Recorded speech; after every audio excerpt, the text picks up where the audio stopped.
നമ്മുടെ രണ്ടാമത്തെ ക്ലാസ്സാണ്. അതിൽ പറയുന്നത് വൗവൽസും കൺസോണൻസുമാണ്. പിന്നെ വലിയ അക്ഷരങ്ങൾ ഉപയോഗിക്കേണ്ട സന്ദർഭങ്ങൾ ഏതെല്ലാം എന്നുമാണ് പറയുന്നത്. വൗവൽസ് സ്വരങ്ങൾ A, E, I, O, U. A, E, I, O, U. Consonants വ്യഞ്ജനാക്ഷരങ്ങൾ B, C, D, F, G, H, J, K, L, M, N, P, Q, R, S, T, V, W, X, Y, Z എന്നിവയാണ് വ്യഞ്ജനാക്ഷരങ്ങൾ consonants. വലിയ അക്ഷരങ്ങൾ ഉപയോഗിക്കേണ്ട സന്ദർഭങ്ങൾ ഈശ്വരനാമങ്ങളുടെ ആദ്യാക്ഷരം He, Him, His എന്നൊക്കെ. പ്രത്യേക നാമങ്ങളുടെ ആദ്യാക്ഷരം.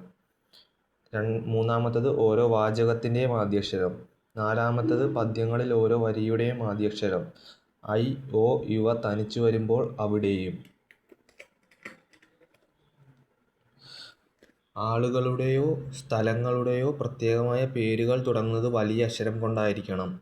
ഉദാഹരണം രവി, ഷീല, ബോംബെ. ഐ എന്ന സർവനാമം എപ്പോഴും വലിയ അക്ഷരത്തിലാണ് എഴുതേണ്ടത്. ആഴ്ചകൾ, മാസങ്ങൾ, വിശേഷ ദിവസങ്ങൾ, ഭാഷകൾ, പർവ്വതങ്ങൾ, കപ്പലുകൾ തുടങ്ങിയവയുടെ പേരുകൾ വലിയ അക്ഷരത്തിലാണ് എഴുതേണ്ടത്.